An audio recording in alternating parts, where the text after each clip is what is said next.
Good day, everybody, and welcome to another edition of the Military and Foreign Affairs Network. I'm your host, the voice of reason. So, today, the Ukrainian press has put out a report which states the president of the Ukraine, Zelensky, approves strategy towards ending Russian occupation of the Crimea. And it goes on here a little bit more. President of Ukraine, Zelensky, has approved the strategy towards deoccupation and reintegration of the temporary occupied territory of the Autonomous Republic of Crimea and the city of Sevastopol. The head of state signed a decree putting into force the corresponding decision of the National Security and Defense Council of March 11th, 2021.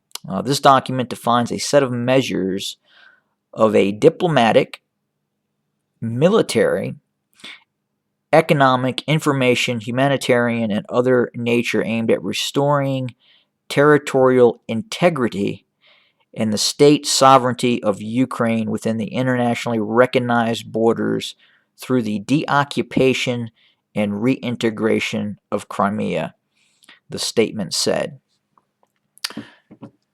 So I really don't know how the current Ukrainian government is going to reoccupy the Crimea or end what it sees as the occupation of the Crimea. I think there are two very valid arguments in terms of who should possess the Crimea. Russia has valid arguments, as does Ukraine.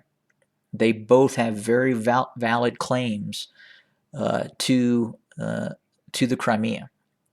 However, at this point in time, Russia has firm control over Crimea, and there is nothing that would lead me to believe that Russia is prepared to give up control of Crimea. Russia has invested significantly in the Crimean Peninsula. It has committed large amounts of Russian troops. There are now in excess of 35,000 Russian forces protecting the Crimea, and also significant treasure has been spent in building the Kerch Strait bridge.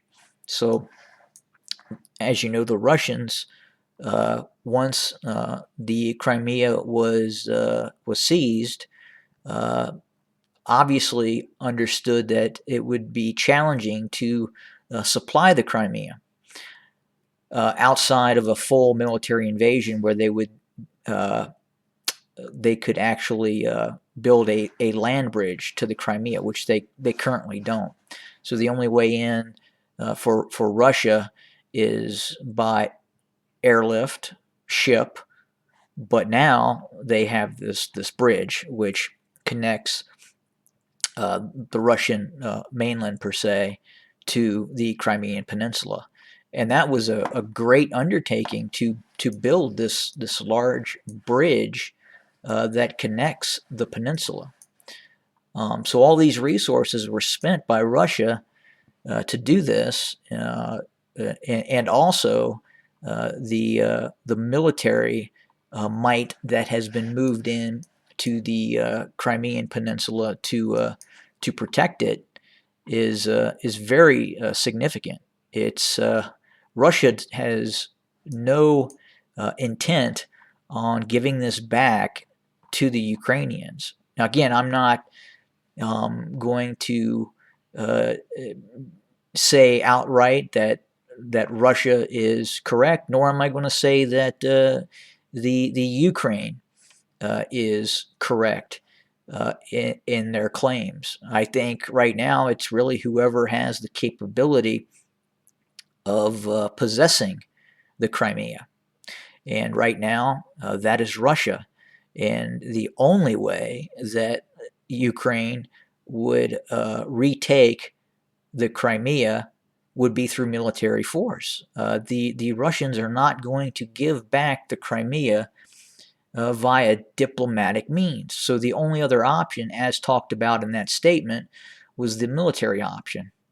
And that military option simply is not feasible. I don't know where the Ukrainians are believing that they would have the military capacity to seize the Crimea or re-seize the Crimea, because they simply don't.